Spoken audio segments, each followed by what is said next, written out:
আপনার ঘরের বউ যদি টাকা টাকা করে তাহলে বুঝে নেবেন সমস্যাটা শুধু টাকার না, সমস্যাটা অভাবের, ভালোবাসার অভাব, সময়ের অভাব, গুরুত্ব পাওয়ার অভাব। যে নারী সম্মান পায় সে হিসাব করে না, আর যে নারী নিরাপত্তা পায় সে অভিযোগ করে না। কিন্তু যে নারী অবহেলিত হয় সে টাকার মধ্যেই নিজের ভবিষ্যৎ খোঁজে। কারণ আজ নয় কাল যদি আপনিও বদলে যান তখন টাকাটাই যে তাকে ভরসা দেয়। কথাগুলো আমাদের সমাজে কিছু বাস্তব জীবনের ঘটনা। সেই বাস্তব জীবনেরই কিছু ছোট্ট ছোট ঘটনা তোমাদের সামনে আমি তুলে ধরি আমার এই ভয়েসের মাধ্যমে। তো হ্যালো এভরিওয়ান, আমি সোমা মাহাতো ফ্রম ইন্ডিয়া। জানো তো আজকে কিন্তু আমি সকালবেলায় খুব তাড়াতাড়ি ঘুম থেকে উঠেছি। আর এই ঘুম থেকে তাড়াতাড়ি উঠেই প্রথমেই কিন্তু রুম টুম পরিষ্কার করে ঝাড়ু দিয়ে তারপরে আমি স্নান করে নিয়েছি। আর স্নান টান করে পুজোটাও করে নিয়েছি। পুজো করার পরে তারপরে ভাবলাম রান্নাঘরে চলে আসি।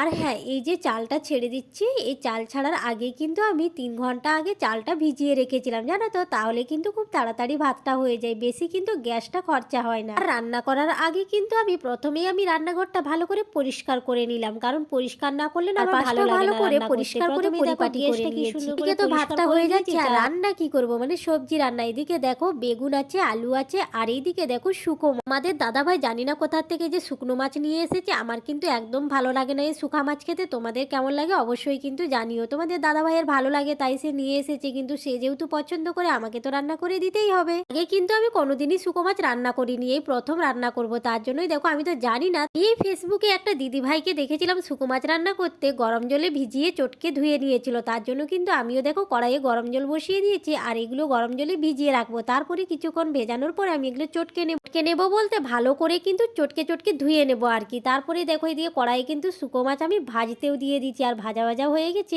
এইবারেই কিন্তু ওইগুলো দিয়ে দেবো, মানে বেগুন আর আলুগুলো দিয়ে ভেজে নেব। আচ্ছা, তোমাদের কার কার শুকো মাছ খেতে ভালো লাগে অবশ্যই কিন্তু কমেন্ট বক্সে জানিও। আচ্ছা, আমার এরকম ছোট্ট ছোট মিনি ব্লগ দেখতে তোমাদের কেমন লাগে জানিও কিন্তু। আর যদি ভালো লাগে তাহলে পেজটা সাবস্ক্রাইব করে রাখো।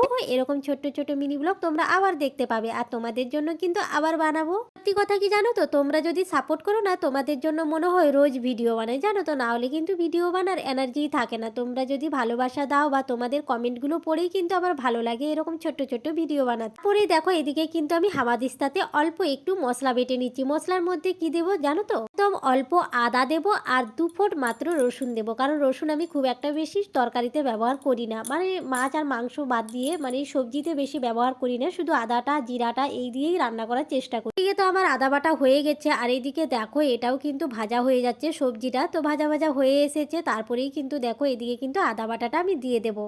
অল্প আর একটু ভাজা হয়ে যাক। আর এদিকে দেখো ভেন্ডি কিছুগুলো আছে, তো এই ভেন্ডিগুলো কি ফেলে দেবো? না না, এই কটা ভেন্ডি আছে যখন আমি ভাবলাম যে ভেন্ডিটাকে একটু ভাজা ভাজা করে নেব।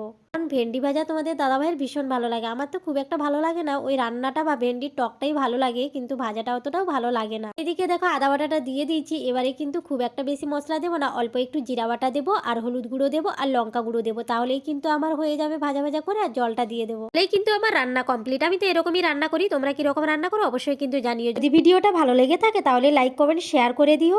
আজকের মতন ভিডিওটা এখানেই শেষ করছি, পরবর্তী ভিডিও আবার নিয়ে আসবো। Tata bye bye.